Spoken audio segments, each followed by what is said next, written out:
Vamos a abrir nuestras Biblias por el capítulo 53 del libro del profeta Isaías, en donde estamos considerando lo que nos pone el profeta en el versículo 11, Isaías 53, 11.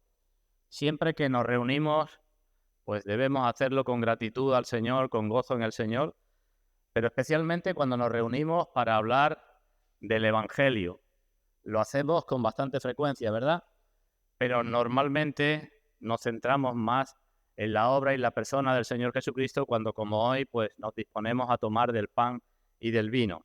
Así que Isaías 53, 11 para hablar del Evangelio. Quizá alguien, cuando se dice esto, vamos a hablar del Evangelio en el libro del profeta Isaías, alguien podría pensar, bueno, ¿no es más apropiado coger un pasaje del Nuevo Testamento para hablar del Evangelio que no uno del Antiguo Testamento allí en el profeta Isaías? Quizás alguien pueda preguntar eso, pero evidentemente da igual, porque el evangelio que predicamos, el evangelio que aparece en la Escritura es un evangelio eterno, dice el libro de Apocalipsis, un evangelio concebido en la eternidad y que no tendrá fin. Así que no tiene mucho sentido decir vamos a hablar del evangelio en el Nuevo, en el Antiguo Testamento. Es el mismo evangelio siempre, la salvación que Dios ha revelado siempre es por gracia mediante la fe. La única diferencia es que en el Antiguo Testamento no se ve con tanta claridad como en el Nuevo, pero no quiere decir que no se vea. La salvación en el Antiguo Testamento es del Señor. ¿Nos acordamos lo que dijo Jonás cuando salió del vientre del gran pez? La salvación es de Dios. La salvación siempre ha sido por gracia mediante la fe, aunque como sabéis también hay una corriente de pensamiento ya cada vez, gracias a Dios, más perdida, lo que se ha llamado el dispensacionalismo, que ha intentado inculcar de que Dios se ha relacionado con el hombre de maneras distintas a lo largo de la historia, una vez cuando el hombre estaba en inocencia, otra vez por medio de su conciencia, otra vez por medio del sacrificio. Ha dicho que Dios ha ido probando cosas con el hombre a ver qué resultaba y como una no resultaba, pues probaba otra. Pero eso no es cierto, eso no es bíblico. Eso digo, gracias a Dios está siendo desechado de muchas iglesias, aunque hay cosas de ese dispensacionalismo que todavía siguen también en algunas iglesias. Así que siempre es el mismo evangelio. Recordemos lo que escribió el apóstol Pablo en la carta a los Gálatas. El apóstol Pablo, fariseo de fariseos, que conocía perfectamente el Antiguo Testamento, que tuvo una revelación directa del Señor Jesucristo, cuando el Señor le abrió los ojos, él pudo comprobar en su propia experiencia que aquello que conocía del Antiguo Testamento no era ni más ni menos que el Evangelio que el Señor le había revelado y que aparece con más claridad en el Nuevo Testamento. Exactamente el mismo. Y cuando escribió su carta a los Gálatas, recordaréis que allí en Galacia había falsos maestros que estaban intentando llevar a los hermanos a que para su salvación se apoyaran tanto en la ley como en el Evangelio, tanto en los sacrificios de animales como en el sacrificio de Cristo, tanto en las tradiciones como lo que era el puro Evangelio. Y el apóstol Pablo, repito, conocedor del Evangelio por su anterior trayectoria y por la revelación de Cristo, tiene que decirle, estoy maravillado de que tan pronto hayáis alejado de aquel que os llamó para seguir un evangelio diferente. Y sigue diciendo Pablo, no que haya otro, porque no hay otro evangelio, hay un único evangelio. Y sigue diciendo que si aún nosotros, los apóstoles, o un ángel del cielo viniera predicando otro evangelio, el tal sea anatema, sea maldito. El apóstol se pone en esa situación. Si incluso un ángel del cielo viniera predicando una mentira, cosa que es imposible, pero si incluso un ángel del cielo viniera predicando otro evangelio, porque hay un único evangelio en toda la Biblia, sea maldito. Incluso no solamente él, sino las personas que presten atención a ese evangelio. Así que un único evangelio que encontramos en toda la Escritura. En la antigüedad Dios lo reveló y en algunos pasajes, como en este del capítulo 53 de Isaías, Dios lo ha revelado, digamos, de forma más clara. Aunque en el Antiguo Testamento está, digamos, un poco velado, pero hay pasajes en el Antiguo Testamento donde el Evangelio, la obra y la persona del Señor Jesucristo se revelan más, con más claridad. No sé si alguna vez os lo he dicho, pero algunos llaman al capítulo 53 de Isaías el Evangelio según Isaías, porque ahí tenemos verdaderamente más que una profecía, pues una descripción de historia. Bueno, pues ahí vamos al versículo 11. El día anterior estuvimos hablando en relación con la segunda parte de ese versículo de conocimiento y de fe, de que hay necesidad, que todo el mundo tiene necesidad de un verdadero conocimiento para poder ser justificado, para poder ser salvo, que hay una única clase de conocimiento que salva. Y es lo mismo decir que el conocimiento, ese conocimiento verdadero, salva o justifica, que decir que la fe salva o justifica. En un sentido, conocimiento verdadero y fe verdadera significan exactamente lo mismo. Y decíamos que no hay salvación posible en ignorancia, no hay salvación posible, y que si se tiene ese conocimiento, no hace falta otro conocimiento adicional para la salvación. Bueno, pues eso estuvimos viendo. Hoy vamos a continuar hablando de la relación entre el conocimiento y la fe y de algunas propiedades de ese conocimiento salvífico para que nos examinemos a ver si lo tenemos. Porque hay muchas clases de conocimiento que no se corresponden con aquel que justifica, con aquel que salva. Se necesita un conocimiento, pero no todo conocimiento salva. Igual que se necesita una fe, pero no toda fe salva. Porque recordaréis que Santiago dice, si tu fe no tiene obras, está muerta, no sirve para nada, ¿verdad? Pues de eso vamos a seguir hablando hoy. Pero vamos a leer primero la palabra de Dios, Isaías 53, desde el versículo 10 hasta el final, hasta el 12. Dice ahí la palabra del Señor. Con todo eso, con lo que ha dicho antes, y lo que ha dicho antes es que el siervo del Señor, el Señor Jesucristo, nunca hizo maldad ni hubo engaño en su boca, pues a pesar de eso, Dios quiso quebrantarlo sujetándole a padecimiento. Dios quiso hacer eso. Cuando haya puesto su vida en expiación por el pecado, verá linaje, vivirá por largos días, y la voluntad de Dios será en su mano prosperada. Verá el fruto de la aflicción de su alma, los cristianos somos el fruto de la aflicción de su alma, y quedará satisfecho. Y yo digo, esta frase es para que la interioricemos. El Señor, desde su gloria, nos ve a nosotros, a los creyentes, tal como somos, tal como éramos, tal como vamos a seguir siendo, y está satisfecho. Verá el fruto de la aflicción de su alma y quedará satisfecho. Por su conocimiento justificará mi siervo justo a muchos y llevará las iniquidades de ellos. Por tanto, por todo eso, por toda su obra, yo le daré parte con los grandes y con los fuertes repartirá despojo. Por cuanto derramó su vida hasta la muerte y fue contado con los pecadores, habiendo él llevado el pecado de muchos y orado por los transgresores. Vamos a orar y vamos a pedir que Dios bendiga su palabra en todo en esta mañana.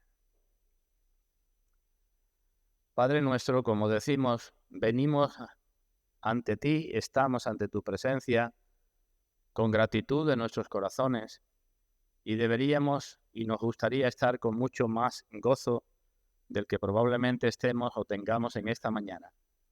Pero tú sabes y tú conoces cada una de nuestras vidas y todo lo que en ellas hay, y tú conoces también aquellas cosas que limitan nuestro regocijo en ti y aquellas cosas que de una u otra forma nos hacen dar un mal testimonio de ti.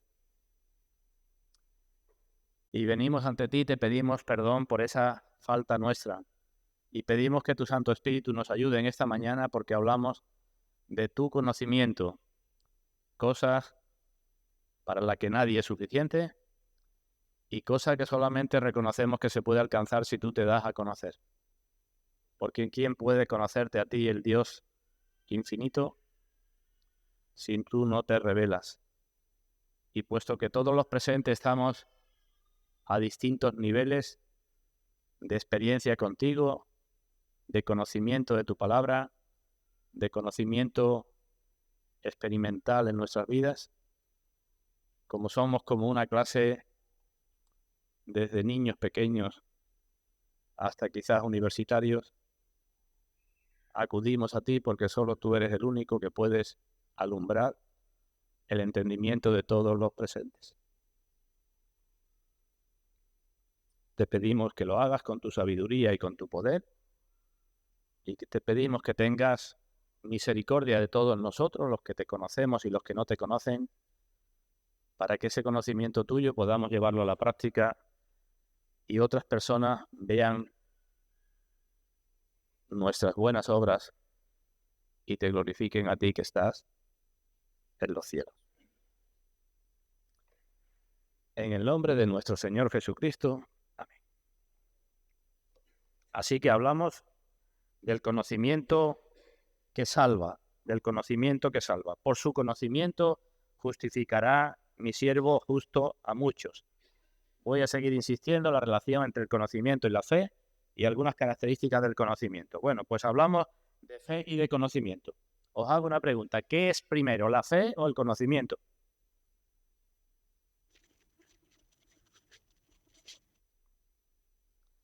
Pues creo que es fácil de entender que no hay fe verdadera sin conocimiento, ¿no? Necesitamos conocimiento para poder tener fe. Pero la fe nos llevará poco a poco al conocimiento, a un mayor conocimiento, porque esa es la obra de la fe. La obra de la fe en nosotros es mostrarnos aquellas cosas, dice Pablo, que ojo no vio, ni oído oyó, ni han subido en corazón de hombre y que son las que Dios ha preparado para los que le aman. Así que necesitamos un mínimo conocimiento inicial para la fe, pero después la obra de la fe es llevarnos a ese conocimiento. Hay un conocimiento inicial, que nos lo da el Señor, evidentemente, y hay un conocimiento que luego se adquiere por medio de la fe. No todo conocimiento, por tanto, hace que tengamos fe. No toda fe es verdadera, ni todo conocimiento es verdadero. Hay una fe que nos justifica y un conocimiento que nos justifica. Un conocimiento que nos lleva a Cristo cada vez más, que nos lleva a mirar la necesidad de Cristo, la necesidad de su persona, la necesidad de su obra, un conocimiento que nos lleva a conocernos cada vez más a nosotros mismos, todo lo que tiene que ver con nuestra vida, con nuestra piedad, con la vida futura. Y a eso nos va llevando la fe poco a poco. Pero así como hay, así que digo, conocimiento, fe, más conocimiento, por medio de la fe. Pero la fe no solamente nos da más conocimiento, sino que la fe santifica el conocimiento, que también es importante. La fe es necesaria para santificar el conocimiento y para santificar nuestros afectos, aquello que amamos, aquello que deseamos, aquello en que nos deleitamos. La fe nos da más conocimiento y la fe santifica el conocimiento. Recordaréis que una de las cosas que dice la Escritura en relación con los impíos es que Dios los entrega a la vanidad de su entendimiento, de su razonamiento, para que sigan andando en la voluntad de su carne y no en lo que Dios dice. Es decir, que las personas que no creen en Dios no tienen un verdadero entendimiento y la carne, la parte más baja de su naturaleza, es la que controla tanto su mente como su corazón. Hay muchos pasajes en los que se habla de este asunto, de la fe obrando en el conocimiento para santificarlo y de la oposición que hay a eso. La oposición por parte de nuestra carne, por parte del mundo, por parte de Satanás. ¿Entendéis lo que acabo de decir, no? Conocimiento previo, fe, más conocimiento, conocimiento de otro tipo, conocimiento santificado. Por ejemplo, en la segunda carta a los Corintios dice el apóstol Pablo, si nuestro evangelio está aún encubierto, entre los que se pierden está encubierto. Si predicamos el evangelio y la gente no lo entiende, no lo conoce, es entre los que se pierden, en los cuales el Dios de este siglo cegó el entendimiento de los incrédulos. Satanás se encarga de cegar el entendimiento para que no le resplandezca la luz del evangelio de la gloria de Cristo, el cual es la imagen de Dios. Así que Satanás pone un velo y las mentes de las personas pues están cegadas, los corazones están en tinieblas, los deseos son corruptos. Y es lo que dice Pablo también, el hombre natural, en definitiva, no puede percibir las cosas de Dios porque se han de percibir espiritualmente. Para eso es locura y no las puede entender. Así que hace falta fe, hace falta conocimiento inicial, fe y más conocimiento. Y ese conocimiento adicional nos lo da el Espíritu Santo, es la obra del Espíritu Santo por medio de la palabra en nuestros corazones. Es necesaria esa obra, es insustituible esa obra del Espíritu Santo obrando con la palabra en nosotros. Hay algunos que cuando le llegan cierto conocimiento ponen pretextos y algunos dicen yo no puedo, otros dicen yo no sirvo, yo no soy digno. Cualquier pretexto puede ser bueno, Fundamentalmente, el pretexto que más se pone es debido al orgullo. Es un pretexto presuntuoso, de decir, yo ya conozco suficiente o ya tengo una vida suficientemente buena, no me hace falta conocer más, con lo que tengo ya es suficiente. Es como aquellos fariseos le dijeron una vez al Señor, ¿acaso somos nosotros también ciegos? ¿Nos acordamos? Cuando el Señor curó a aquel ciego, los fariseos decían, ¿acaso somos nosotros también ciegos? Por tanto, no todo conocimiento es de fe, se necesita un nuevo conocimiento y un conocimiento santificado. Y es el Evangelio y la persona del Señor Jesucristo el que nos da eso. Os lo digo de otro modo. El conocimiento carnal, no hablo ya del conocimiento que salva, el conocimiento carnal es un gran obstáculo para el verdadero conocimiento y para la fe. Voy dando pasitos. Primero conocimiento, después fe, fe que me lleva a más conocimiento y a un conocimiento santificado, y oponiéndose a eso no solamente Satanás, sino también nuestro propio conocimiento carnal. Por eso dice el Señor, nadie se engañe a sí mismo. Si alguno entre vosotros se cree sabio, hágase ignorante para que llegue a ser sabio. El que se crea que sabe mucho de Dios, dice el apóstol, hágase ignorante para que llegue a ser sabio. Porque la sabiduría de este mundo, ese conocimiento carnal, es insensatez para con Dios. Así que conocimiento carnal, que es un gran obstáculo. Y si es un gran obstáculo, para tener el verdadero conocimiento habrá que derribarlo, ¿no? ¿Y cómo se derriba esas fortalezas? Dice Pablo, esos argumentos que se levantan con altivez contra el verdadero conocimiento de Cristo. ¿Cómo se derriba? Y dice Pablo, pues hay que derribarlo no con armas carnales. El conocimiento carnal no se puede derribar con armas carnales, sino con otras que son poderosas en Dios, que son las que derriban fortalezas. ¿Qué quiero decir con esto, hermanos? Que cuando a veces estamos frente a personas que están llenas de razonamientos carnales, de pretextos para no creer en el Señor, no podemos intentar convencerlos con los mismos argumentos que ellos presentan, porque eso no sirve para nada. Nuestras armas no son carnales, sino tienen que ser poderosas en Dios para destruir esas fortalezas, poderosas en Dios. Y la única arma que tenemos poderosa en Dios es, ¿cuál? La palabra, que es la espada del Espíritu. Ya está.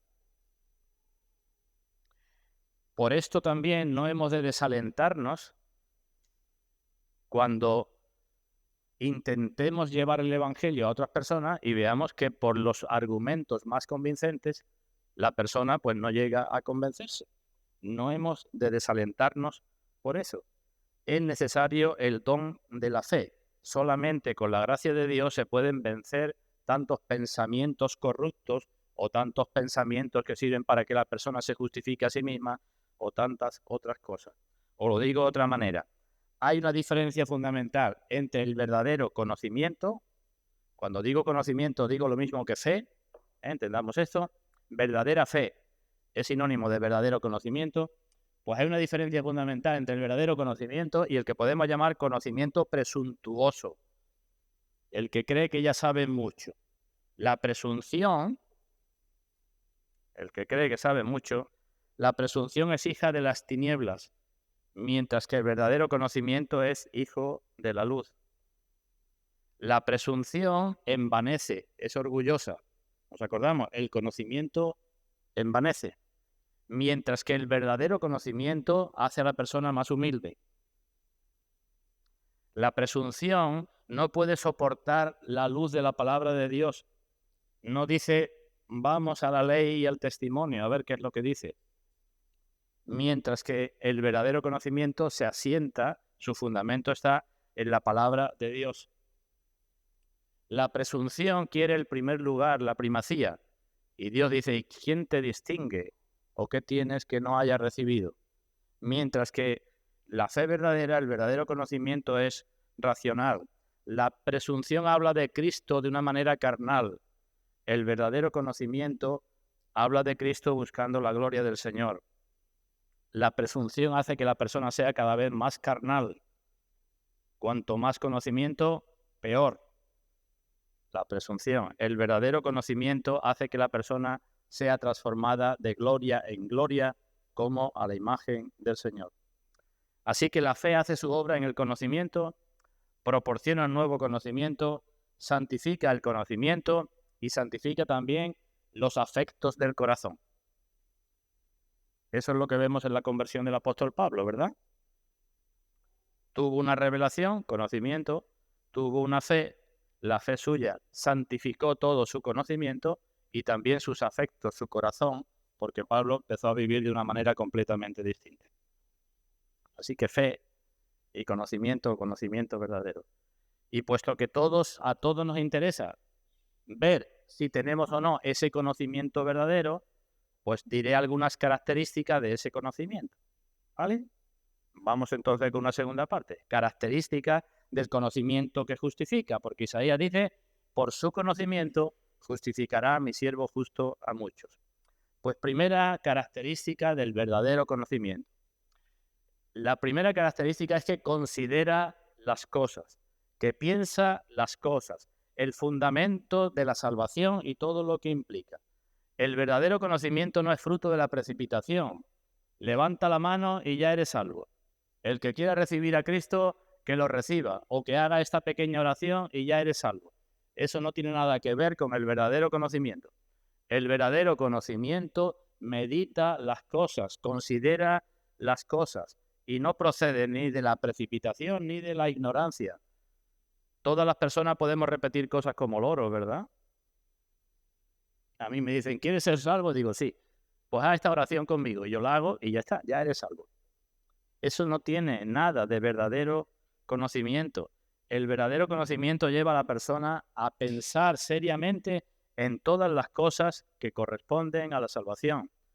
Y siempre hay, como dice el apóstol Pablo, muchos que se desvían y se apartan a vana palabrería, queriendo ser doctores de la ley, sin entender ni lo que hablan ni lo que afirman. Siempre. Por tanto, no es cristiano todo el que habla de cosas del Señor porque las habla de memoria o porque la ha aprendido de alguien o la ha aprendido de un libro o la ha escuchado o por lo que sea. No es cristiano el que habla de Cristo o de los misterios de Cristo, pero no los interioriza o no se ha parado a pensarlo. ¿Entendéis que esto es así, verdad?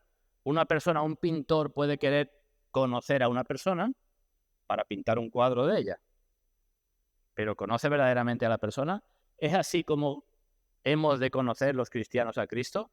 Y decimos, claro que no, no solamente para describir o para pintar a Cristo, sino el cristiano quiere conocer a Cristo para vivir como Cristo, para seguir las pisadas de Cristo, para eso quiere conocerlo, ¿verdad? Así que no todo conocimiento vale. ¿Tenía conocimiento Nicodemo? ¿Sí o no? Tenía mucho conocimiento, pero hasta que no se enfrentó con el Señor, ese conocimiento podemos decir que era carnal, ¿verdad? No entendía la salvación ni entendía nada. Y era un maestro de Israel. Tuvo conocimiento Félix, el gobernador, cuando estuvo delante de Pablo y Pablo le habló del juicio venidero, de la justicia, le habló de cosas. ¿Tuvo conocimiento Félix? Lo tuvo, pero ¿qué dijo Félix? No le interesaba mucho meditar en aquellas cosas. No quería profundizar en aquellas cosas. Le digo, vete y ya te hablaré otra vez, ya te buscaré otra vez cuando me interese, ¿verdad?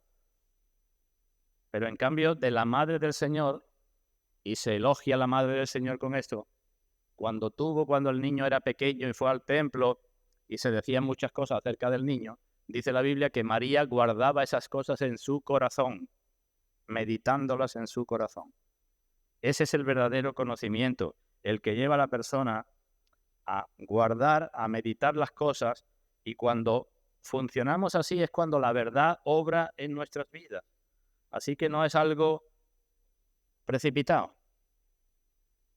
Y yo me temo, hermanos, que hoy día que hay tanto cristianismo superficial, si alguno se sienta molesto por eso, pues lo siento, pero hoy día que hay tanto cristianismo superficial se debe en parte a que no meditamos lo que significa la cruz y lo que significa las bendiciones que se derivan de la cruz. No se medita en eso. No se medita en lo que significa tomar la cruz cada día. No se medita. ni se piensa ni se quiere. Pero por otra parte, tampoco se tienen los beneficios de llevar la cruz cada día. Y por eso el cristianismo que vivimos. Es necesario sacar el tiempo, aunque todos tenemos una vida demasiado ajetreada. Segunda característica del verdadero conocimiento. El verdadero conocimiento convence, es convincente. Nos convence de muchas cosas. Nos convence de nuestro pecado, nos convence de nuestra vida anterior alejada de Dios, nos convence de la bondad de la obra del Señor Jesucristo, nos lleva a interesarnos por las cosas eternas, nos lleva a ver la vanidad de este mundo. El verdadero conocimiento nos hace ver todas esas cosas, nos va destetando de las cosas del mundo, nos va haciendo cada vez más celestiales, cada vez estamos más convencidos de la verdad y no mezclamos la verdad de la palabra con costumbres, con incredulidad, con errores o con otras cosas. Hay muchos que conocen ciertas cosas del Evangelio, pero lo mezclan así. Vamos a mezclar el Evangelio con nuestras costumbres, con nuestras tradiciones. O vamos a mezclar el Evangelio diciendo que en la Biblia hay algunas fábulas que no se pueden creer, algunos mitos, algunas cosas raras que no debemos creerlas. Pero ese no es el verdadero conocimiento. El verdadero conocimiento convence de la palabra de Dios. Cuando se medita, llega a ser convincente, como sucedió con los de Tesalónica, que el apóstol Pablo dice que su evangelio no llegó a ellos en palabras solamente, sino en poder, en el Espíritu Santo y en plena certidumbre. Así que hace falta un conocimiento que se medite, un conocimiento que nos convenza de muchas cosas. Para eso, evidentemente, hace falta la obra del Espíritu Santo. El Espíritu Santo, dice el Señor, que es el que convence de pecado. ¿De qué pecado? Y decimos de pecado sin excusa, porque si no me convence el Espíritu Santo de pecado sin excusa, siempre estaré excusando mis pecados. El Espíritu Santo convence de mi pecado, me convence. Ese es el convencimiento que justifica. El Espíritu Santo convence de justicia. ¿De qué justicia? Y decimos de la justicia de Dios que vemos en la cruz de Cristo, de la justicia de Dios que tendría que condenarme a mí, de la justicia de Dios que se me imputa cuando creo en el sacrificio de Cristo.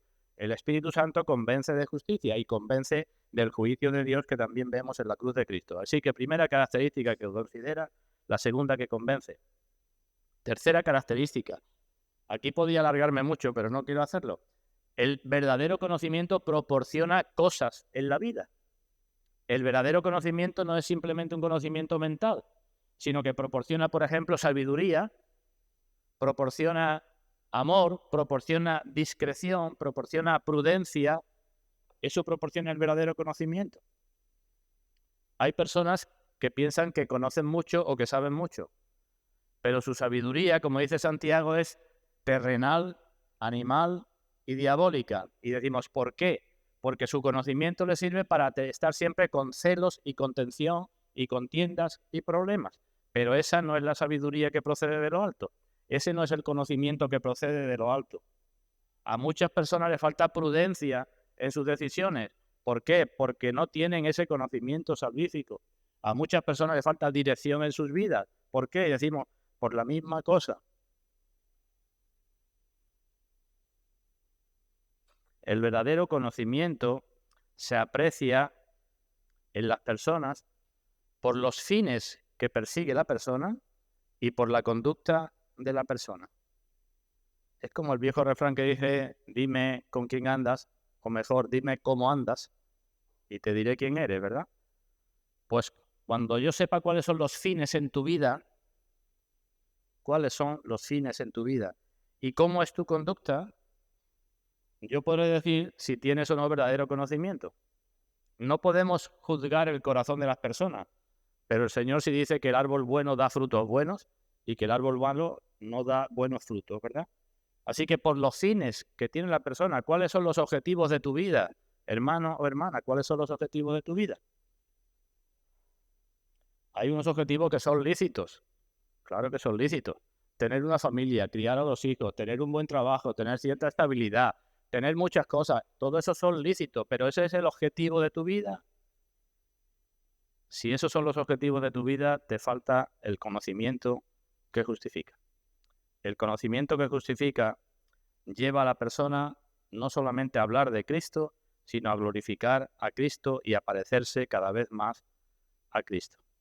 Como decía antes, no es un conocimiento para pintar a Cristo en un cuadro, sino para mostrar a Cristo en la propia vida.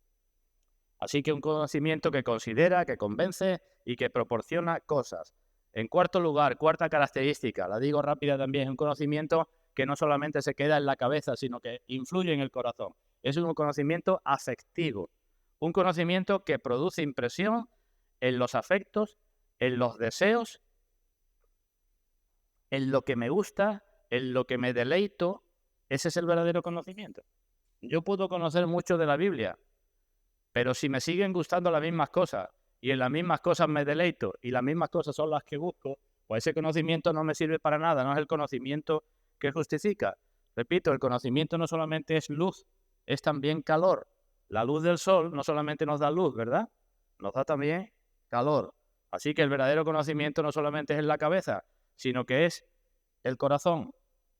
Igual que decimos que una persona no es mala porque haga 2 o 3 cosas malas, no decimos eso, ¿verdad? El que mató un gato le llaman matagatos, porque una vez maté un gato me llaman matagatos. No es mala una persona porque haga 1, 2 o 3 acciones malas, pero tampoco es cristiana una persona porque haga 1, 2 o 3 acciones como los cristianos. El conocimiento tiene que influir en los deseos y en lo que uno se deleita, y es un conocimiento que produce firmeza en esos deseos, disposiciones estables, deleite y gozo cuando se anda por el camino del Señor, no disfrute de vez en cuando. Y la quinta característica, evidentemente, del conocimiento que justifica es que es un conocimiento espiritual. ¿De dónde procede? ¿A dónde me lleva? ¿En qué influye? Es un conocimiento espiritual. No solo descansa ese conocimiento en lo que me diga la gente, sino descansa en el testimonio interno del Espíritu Santo. El Espíritu mismo da testimonio a nuestro espíritu de que somos hijos de Dios. Así que es un conocimiento espiritual que procede del Espíritu, igual que aquellas personas en Samaria. Nos acordamos cuando el Señor fue y habló con aquella mujer y aquella mujer fue a su ciudad y la gente le dijeron, ya no creemos solamente por lo que tú nos has dicho. El verdadero conocimiento no descansa solamente en lo que otra persona te diga o en lo que tú aprendas, sino descansa en el testimonio interior del Espíritu Santo, que es el que da testimonio. Así que, en resumen, conocimiento y fe. Y el verdadero conocimiento lleva a la justificación porque es un conocimiento nuevo. Dice el apóstol, desde aquí en adelante a nadie conocemos según la carne. Y si a Cristo conocemos según la carne, ya no lo conocemos así más. ¿Nos acordamos de eso? A nadie conocemos como lo conocíamos antes. Ese es el nuevo conocimiento. Yo puedo conocer a una persona y tener cierta intimidad con ella según la carne. Y veo lo que hace, lo que dice, discutir con ella, hablar con ella, salir, entrar con ella. Pero cuando uno es cristiano y tiene verdadero conocimiento, dice, ya no conozco más a la persona según la carne. Ya la veo de otra manera porque a mí mismo me veo de otra manera. Ya sé cuál es su condición. Ya sé cuál es el estado de su corazón y de su alma si no cree en el Señor. Ya sé cómo estaba yo, ya sé lo que necesita. Ya no lo conozco según la carne. Incluso si a Cristo lo conocí alguna vez según la carne, dice Pablo, lo conocía, pero no sabía lo que conocía, ya no lo conozco según la carne. Porque si alguno está en Cristo, nueva criatura es, y todas las cosas son hechas nuevas. Así que es un conocimiento nuevo, estoy diciendo en resumen, es un conocimiento santificado, es un conocimiento práctico que afecta a todo nuestro ser. Todo nuestro ser, espíritu, alma y cuerpo, se ven afectados por ese conocimiento. Así que cabeza, sentimientos, conversaciones, acciones, planes, objetivos, todo lo que supone nuestra vida en la tierra se ve afectado por ese conocimiento. Y si no se afecta, ¿qué? Si vamos creciendo en el conocimiento de Dios y de su palabra y nuestra vida no se afecta, ¿qué? Pues dice el Señor, cuidado porque eso os puede traer mayor juicio. Lo dice el Señor, no lo dice Emilio. Aquel siervo que conociendo la voluntad de su Señor no la hizo, recibirá muchos azotes. ¿Qué quiero decir? que a medida que avanzamos en el conocimiento de la palabra de Dios, tenemos menos excusa y más responsabilidad, que es, y debemos meditar en eso, que no se espera de un cristiano que esté siguiendo al Señor durante 30 años, que siga con los mismos planes, los mismos objetivos, la misma forma de vivir que tenía antes. Porque está diciendo que no le interesa poner en práctica el conocimiento que tiene de su Señor. Dice Juan en su primera carta, el que dice yo le conozco y no guarda sus mandamientos, el tal es mentiroso y la verdad no está en él. Y el que practica lo malo, dice Juan, no ha visto a Dios. Así que un nuevo conocimiento que tiene que transformar la vida. Dice Pablo también que todos nosotros, los cristianos, mirando a cara descubierta, como en un espejo, la gloria del Señor, ya no miramos por sombras, estamos mirando la gloria del Señor, pues ese conocimiento que me lleva a meditar, nosotros meditando en ese conocimiento somos transformados de gloria en gloria en la misma imagen como por el Espíritu del Señor. Conocimiento significa cercanía, ¿no? De la persona que se conoce, ¿no?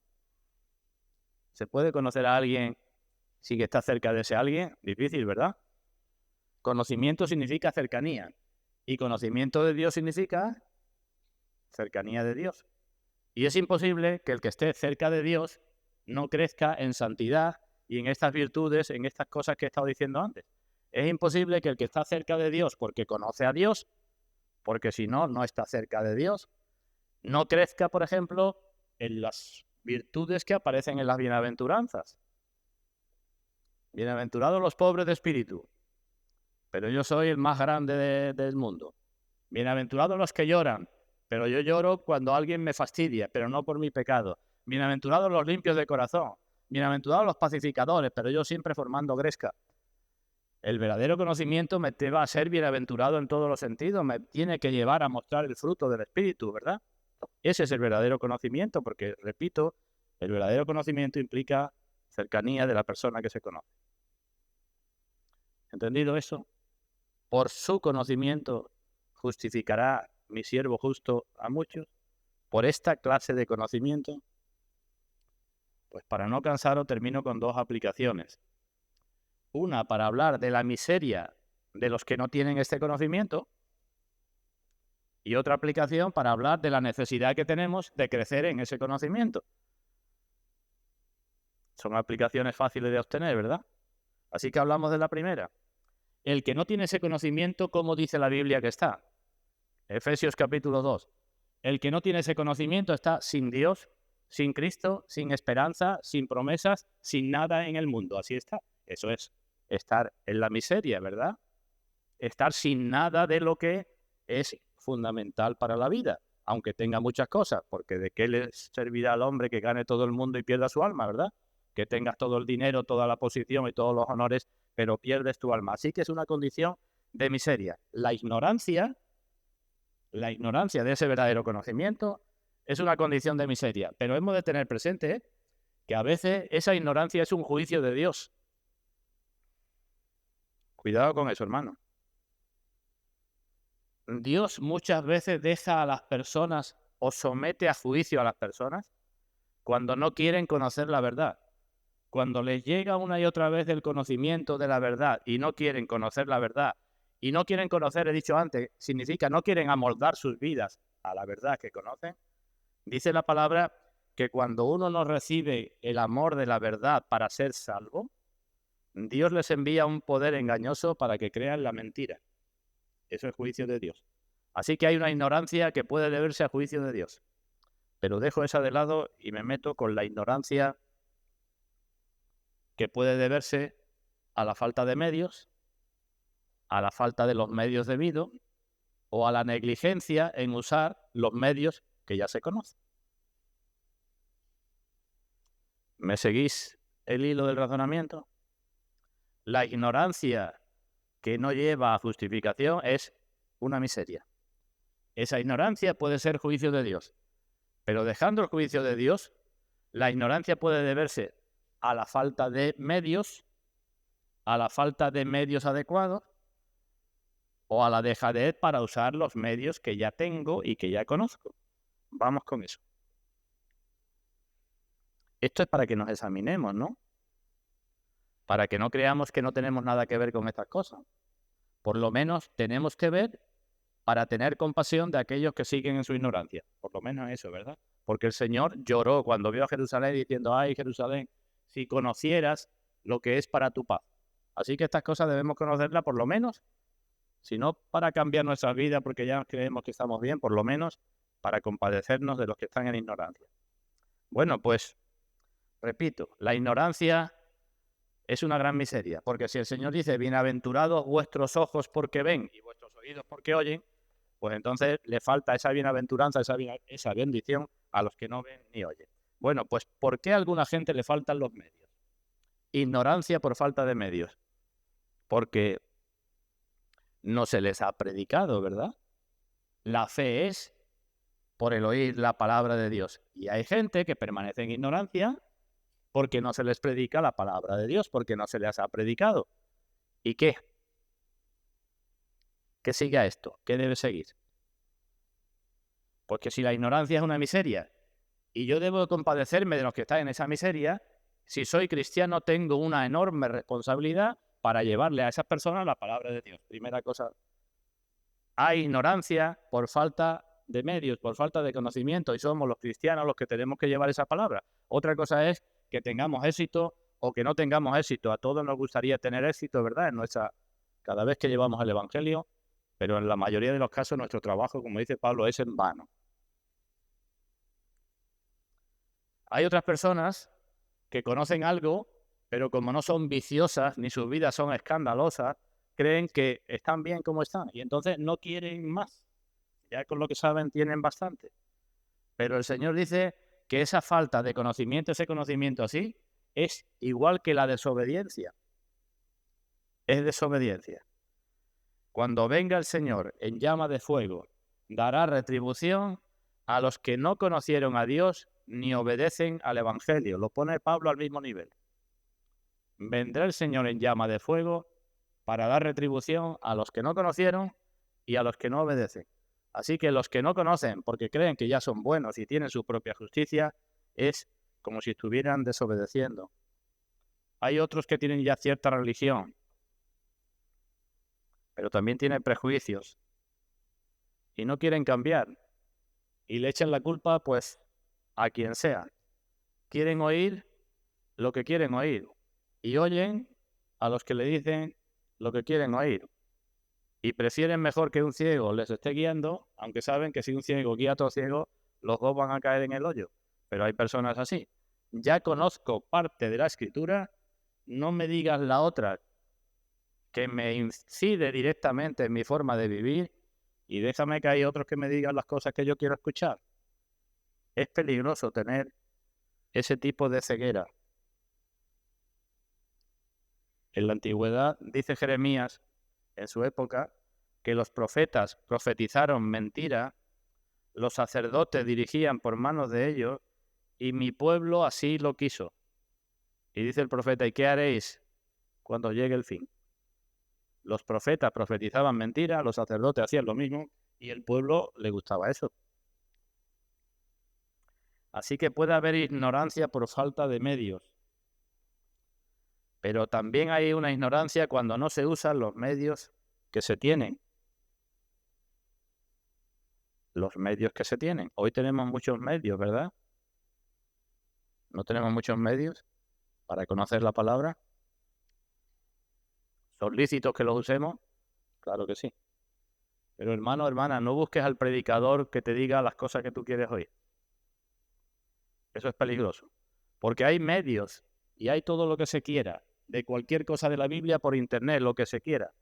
Y de cualquier pasaje puedes encontrar 10 versiones distintas. Y digo, cuidado, no vayas buscando aquello que tú quieres oír, porque encontrarás lo que quieres oír. Y no vaya a ser que eso sea juicio de Dios, que te diga, no quieres conocer la verdad, pues te voy a dar eso.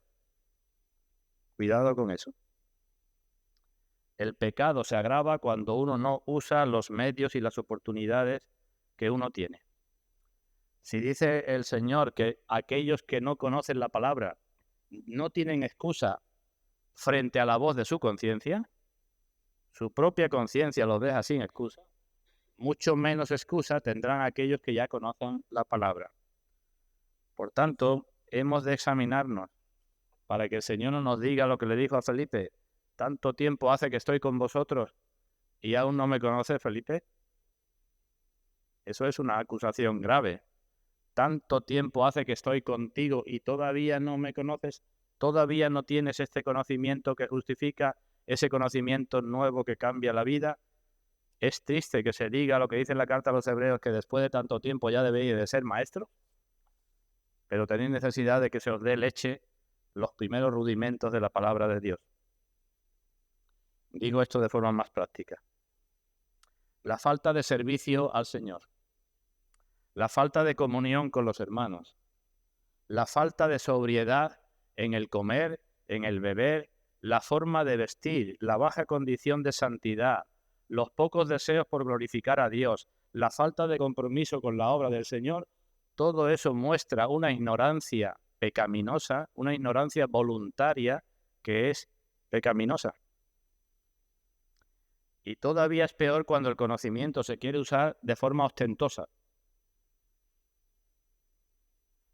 Todavía peor. Y todavía peor cuando el conocimiento se quiere usar para excusar los propios pecados y las acciones, para hacer a Dios, a Cristo, ministro de pecado.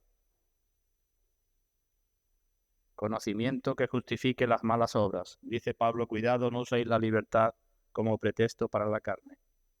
Actuar así, ir conociendo y actuar así es seguir las pisadas del diablo. El diablo, cuanto más viejo, más conoce, ¿verdad? ¿Y para qué le sirve ese conocimiento? Para él, para nada, y para hacer daño a otras personas. Pues cuidado con ese tipo de conocimiento. Cito un par de pasajes sin más comentario, pero porque reafirme esto que estoy diciendo. Pablo habla de mujercillas cargadas de pecado, arrastradas por diversas concupiscencias, que siempre están aprendiendo y nunca llegan al conocimiento de la verdad. Este es el conocimiento erróneo que estaba hablando antes. Que siempre están aprendiendo, pero nunca llegan al conocimiento de la verdad porque están cargadas de pecado. Las personas que le dicen a Dios: apártate de nosotros, o las personas que dicen, como en la época de Jeremías, la palabra que nos ha hablado no la vamos a poner por obra, sino que pondremos por obra lo que salga de nuestra boca. Así que miseria de la ignorancia ante la cual tenemos una responsabilidad nosotros como cristianos, pero ignorancia que hemos de examinarnos. No vaya a ser que nuestra ignorancia sea debida a que no usamos los medios que tenemos, o a que los estamos usando para inflarnos a nosotros mismos o para excusar nuestro pecado. Y la segunda cosa que quería decir es que debemos esforzarnos por adquirir ese conocimiento. Porque ese conocimiento, que es sinónimo de la fe, va unido a otras cosas, he dicho antes, ¿verdad? Va unido al amor, va unido a la esperanza. En 1 Corintios 13 se nos habla del amor, la fe y la esperanza, ¿verdad? Ahora permanecen los tres, pero llegará un momento donde solamente permanecerá el amor, ¿no? La fe es sinónimo de conocimiento. Pues lo que quiero decir es que el que no tiene verdadero conocimiento, porque no tiene verdadera fe, no tiene verdadero amor, no puede hacer buenas obras según el Señor y no tiene verdadera esperanza. Eso nos dice el libro de Proverbios. El libro de Proverbios nos dice que el alma sin ciencia, el alma sin conocimiento no es buena. No puede hacer buenas obras. Alguna vez he hablado, podrá hacer obras buenas para la carne, para las personas, pero sin conocimiento verdadero no hará buenas obras y su esperanza será cortada. Por eso dice el Señor que no nos gloriemos en nada. Alábese en esto el que tenga que alabarse. ¿En qué? No se alabe el sabio en su sabiduría, ni el rico en sus riquezas, ni nada en nadie, ni en nada, ni en sus honores, ni en tu carrera, ni en tu trabajo, ni en tu familia, ni en lo que tienes, ni en lo que vas a tener, ni en lo que has ido, ni de dónde has ido. No te alabes en eso. Si alguien se tiene que alabar, se alabe en entenderme y conocerme, que yo soy Dios y no hay más. El problema, creo que tenemos todos, es que no sabemos apreciar la excelencia del conocimiento de Dios. Creo que ese es el problema. Y muchos prefieren seguir en su ignorancia antes que andar en el camino de ese conocimiento. Así que nos tenemos que esforzar por conocer a Dios. Y tenemos que esforzarnos sobre todo por conocerlo en Cristo.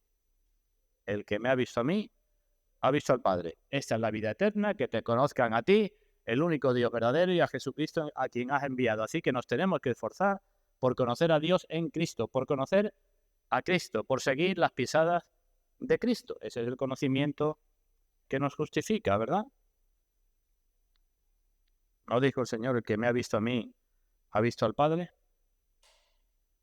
Y como somos insuficientes, ¿qué hacemos? Estoy diciendo, la falta de conocimiento es una desgracia. El conocimiento es necesario porque cambia la vida. Me esfuerzo por ese conocimiento. Y si no tengo fuerza suficiente y no tengo capacidad suficiente, ¿qué hago? Y dice la Biblia, pues acude al mismo Cristo, que de su plenitud recibimos todos, y gracia sobre gracia. Eso es lo que tenemos que hacer, orar al Señor para no ser niños en el modo de pensar, sino ser niños en la malicia, pero maduros en el modo de pensar. En la carta a los Colosenses se nos dice que oremos para que seamos llenos del conocimiento de la voluntad de Dios. Oremos los unos por los otros, además de nuestro esfuerzo, para que seamos llenos del conocimiento de la voluntad de Dios, para que andemos como es digno de la vocación con que fuimos llamados, y para que seamos llenos del conocimiento de Dios. No solamente del conocimiento de la voluntad de Dios, sino del conocimiento de Dios. Porque si somos llenos del conocimiento de Dios y no andamos como es digno de ese conocimiento que vamos teniendo, no proseguiremos en conocer a Dios. ¿Cómo empezamos, hermano? ¿Hay algún secreto? Pues no hay ningún secreto. Es lo que ya decimos y repetimos tantas veces. Como decía el apóstol Pablo, a mí no me es molesto deciros las mismas cosas, pero para vosotros es provechoso. ¿Cuál es el camino que tenemos que seguir? En primer lugar, familiarizarnos con la palabra de Dios. Necesitamos dedicar tiempo a la palabra de Dios directamente, o a los libros o comentarios acerca de la palabra de Dios. Porque los mandamientos de Dios, y dice el Salmo 19, son rectos, alegran el corazón y alumbran los ojos. Familiarizarnos con la palabra de Dios. Esforzarnos por oír a Dios en su palabra. Y sobre todo cuando nos reunimos. Porque Dios, cuando su pueblo está reunido, es cuando más alumbra, podemos decir. Hay un salmo que dice, venid y subamos a la casa de Dios y Él nos enseñará sus caminos. Y en el Salmo 73, aquella persona que estaba un poco desvariando por sus problemas y la prosperidad de los impíos, dijo que cuando entró en la casa de Dios, entonces se le abrieron los ojos. Así que, palabra de Dios, esforzarnos por oír a Dios y empeñarnos en vivir de acuerdo con la luz y el conocimiento que tenemos. Repito eso. Empeñarnos en vivir de acuerdo con la luz y el conocimiento que ya tenemos. Porque si no andamos a la luz de lo que ya tenemos, no tendremos mayor luz ni mayor conocimiento. En otro tiempo éramos tinieblas, pero ahora somos hijos de luz y hemos de andar como hijos de luz. Así que empeñarnos en vivir de acuerdo a lo que tenemos y en orar con fervor a Dios, porque una de sus promesas en el nuevo pacto es darnos ese conocimiento. Ya no enseñará más ninguno a su prójimo diciendo conoce al Señor, porque todos me conocerán, dice el Señor, desde el más pequeño de ellos hasta el más grande. Eso es una promesa de Dios. Acudamos a esa promesa y meditemos en su palabra. Hermanos, pues esto es lo que quería deciros en esta mañana. Que Dios mueva nuestros corazones y nos conciencie de la necesidad que tenemos de este conocimiento que justifica, no solamente en nosotros mismos, sino también para los demás. Porque dice el Señor que misericordia quiero y no sacrificios. ¿Y qué? Y conocimiento de Dios más que holocaustos. Dios quiere que tengamos conocimiento de Él más que todas las cosas que podamos hacer para Él, llenos del conocimiento de tu voluntad, llenos del conocimiento de Dios. Pues que el Señor nos ayude y nos capacite y nos haga conocer correctamente todo lo que tiene que ver con nuestra salvación y vivamos de acuerdo con ese conocimiento que Él nos dé. Que así sea, para gloria suya, hermanos. Que así sea.